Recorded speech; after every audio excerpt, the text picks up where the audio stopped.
Hello everyone and welcome into Coach Craig Sports. This is the UFL DFS video for week number 4. If you're joining me for the very first time, this is how I'll be going through today's video. We're just going to go through my sheet and talk about players, whether I would consider them, a GPP option, a cash game option, a dart throw, or kind of like a straight up avoid. I will probably mention a little bit about it, whether or not I'll be underweight or overweight to the field. I'm going to try to make this video as short and sweet as possible just because I'm running a little bit behind this week, so I do apologize for that. But without further ado, we're going to get right into that sheet and go with the Birmingham Stallions.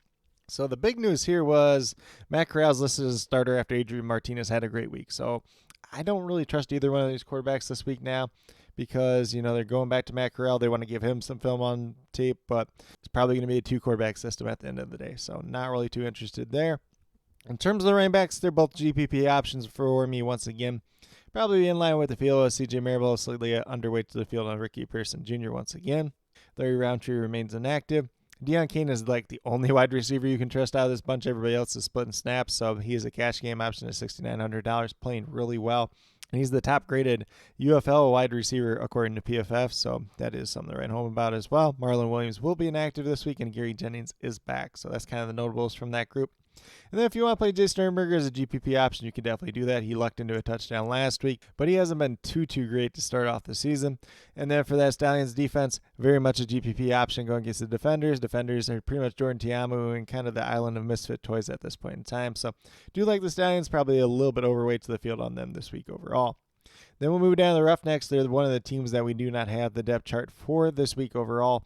Although we do have some news that it looks like Mark Thompson should be back this week, so I will make him a GPP. If he's unable to go, then TJ Pledger would be a GPP option. But at quarterback, Reed Sinnett, GPP option at $8,400, probably in line with the field on him. Curtis Johnson did say they will try to work in Nolan Henderson a little bit more this week, although he has been happy with the performance of Reed Sinnett. So take away from that however you want. Kenji Bahar will probably be inactive once again this week. And then we already went through the running backs with Mark Thompson. If he plays GPP option, if he doesn't play, TJ Pledger will be the GPP option for me. Kirk Merritt's still going to be out several weeks. And then for their wide receivers, Dustin Hall, the top guy, $7,300. GPP option probably in line with the field on him. And then if Anthony Retief Williams misses once again, then we're looking at Chike Kism and Emmanuel Butler, both looking like pay down options. If, Retief Williams plays, probably just Chike Kism out of those guys. Stephen Dunbar was cut this week, so we'll make a note of that. Then we get down to the Roughnecks defense. They haven't been great this year. They're going against the Renegades. Not really too interested in them. They are missing a lot of pieces on that defensive line as well. And then we move down to the Memphis Showboats. Case Cook is a GPP option this week, so they're going against Battlehawks. Battlehawks have kind of been hit or miss so far on defense, so I do like the upside of Case Cook this week overall. Maybe a little bit overweight to the field on him this week. So the big news in the running back room was they cut Trey Williams. They brought in Cyrus Hibilikio. Probably mispronouncing that. He's not on DraftKings this week and is listed as the number 3 running back. However, Titus Swen is listed as the starter this week, so I think he's a potential cash game option at $4,500. I still would assume that him and Darius Victor kind of splitting the reps back and forth, though, overall.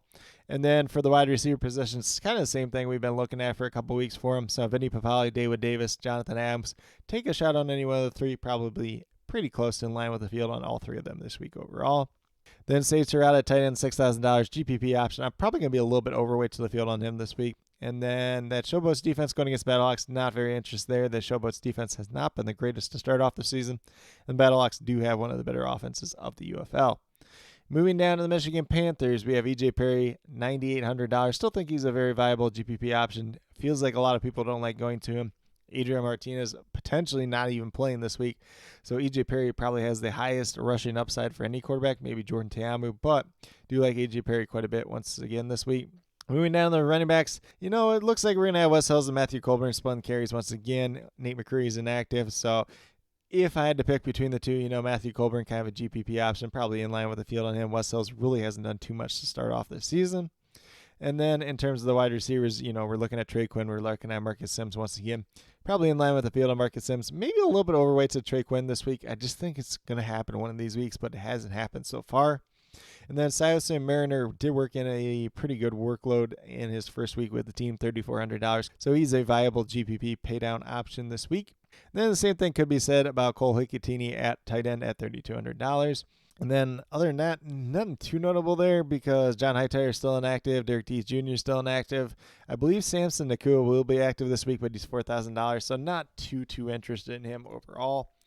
In terms of the Michigan Panthers defense, they are going against the Brahmas this week, so it's going to be a little bit of a tougher matchup, although, Chase Garbers is not playing, but Quentin Dormady should be able to, have that offense humming in a pretty decent manner. So I don't mind playing the Michigan defense, but I'm not going out of my way to do it at the same time as well. We move down to the Arlington Renegades. I think Luis Perez is a very interesting GPP option this week. Probably be a little bit overweight to the field on him. Obviously he doesn't have the rushing upside, but it is a pretty good matchup versus the Roughnecks defense, who do have a lot of players that are either injured or they cut a lot of guys and having a lot of turnover this week too as well. In terms of the running backs, you can look at either guy, Davion Smith or Letty Brown. I think it should be a good matchup there. Both GPP options, probably in line with the field on both of them. Maybe a little bit overweight to the field on Letty Brown just at that cheaper price tag. And then in terms of the wide receivers, we're just going back to Javonte Payne and Tyler Vaughns once again this week. Both are viable GPP options. You could even make a cash game option scenario for Tyler Vaughns as he's played really well to start off the season. And then Sal Cannell, GPP option at tight end once again, worked in pretty well.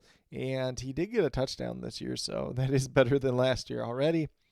And then we get down to that Renegades defense, GPP paydown option there. They are going against the Houston Roughnecks. Could be a decent matchup for them overall, especially if they are able to stop Mark Thompson this week.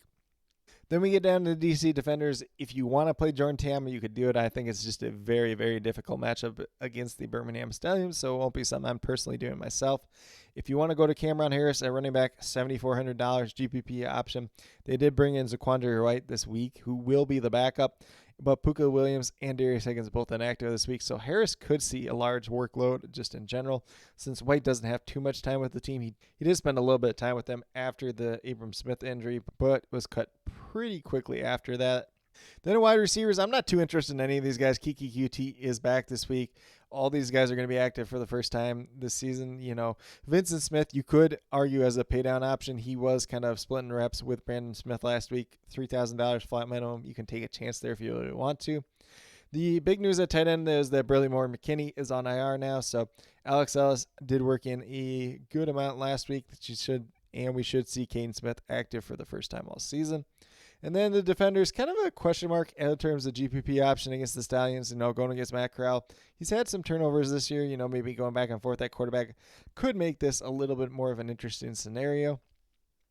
And then we get down to the Brahmas. So Quentin Dormady is $6,000. So I consider him a cash game option this week. He is the flat minimum price tag for a quarterback in one of the better offenses of the UFL. They did bring in Kevin Hogan this week, and we did see Chase Garbers placed on IR. He's going to be done for the season. So we'll see what this look like moving forward. But at least for this week, Dormady is going to be a great option at quarterback. And then at running back, they did sign Morgan Ellison this week. He will be listed as the third string running back. And Anthony McFarland is inactive for week number 4. So John Lovett is a pretty interesting GPP option at $5,700. Probably going to be overweight to the field on him this week. And then in terms of the wide receivers, it's really just the same two guys. Once again, Jonte Kirkland and Marquez Stevenson, both very viable GPP options. Probably going to be in line with the field on both of them this week. And then we do see Landon Akers back in the active list this week. And then Calvin Turner will be inactive for week number 4. Cody Lattimore, if you want to take a shot at tight end, he's been pretty productive the past 2 weeks. So definitely don't mind him as a GPP option. And then in terms of this Brahmas defense, $4,200 GPP option, probably going to be in line with the field on them going against Michigan Panthers. If they can get some pressure on EJ Perry, it could be a pretty good week for them overall. And then last but not least, we have the St. Louis Battlehawks. So I think AJ McCarron, GPP option as always. Obviously, there is a little bit of a capped upside there due to the lack of rushing upside. But $10,500, pretty reasonable price tag for him this week. All 3 running backs will be active this week for this Battlehawks team, so not really interested in any of them at this point in time. Jamarcus Bradley will be inactive for the first time all season because Ja'Cory Pearson is back this week. He's $6,200. He is coming off IR, coming off that knee injury, and we did see Jeff Thomas cut this week.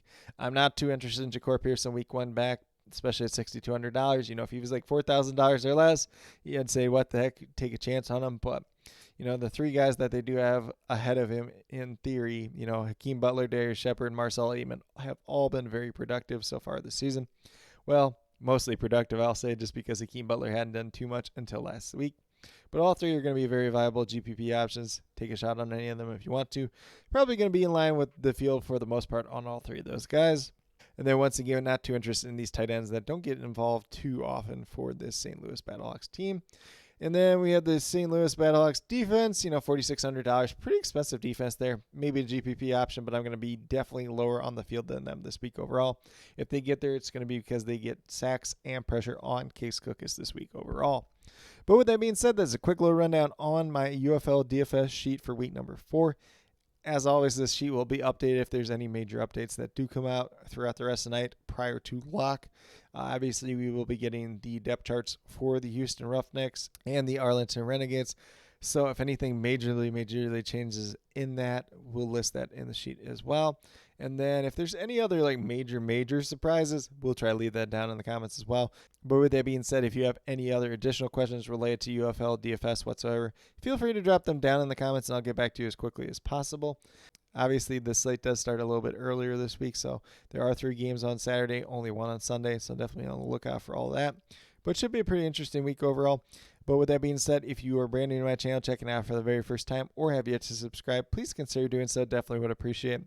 Helps to build the community that we're trying to build here at Coach Craig Sports, which is one that's truly for you, the viewers, helping you with your DFS. Right now we have MLB DFS core picks Monday through Friday, and then the UFL DFS video coming out once a week. I would like to start working in some more of my notes into these videos. Just it's been a real time crunch as of late, so I do apologize for that. Hopefully moving forward that will be the case. But if you are interested in some of those snap counts, target shares, percentage of carries, everything else like that, that is up on the Patreon page. I do have a UFL DFS stats sheet up over there, so definitely be on the lookout for that if you are a Patreon already. Or if you're not, it's a very small monthly donation to get access to all that information as well. But with that being said, pretty much what I do have in terms of this week's video. Once again, wanted to make it real short, sweet, and to the point. Kind of running behind this week overall, so I do apologize for that. Hopefully you guys all find this video helpful, and once again, if you have any questions whatsoever, please do not hesitate to ask, and I will get back to you as quickly as possible. But with that being said, that's all that I truly have for today's video. Definitely do appreciate each and every one of you tune in. Definitely means a lot to me. I hope that each and every one of you have a great rest of your day and some pretty good luck in UFL DFS for week number 4.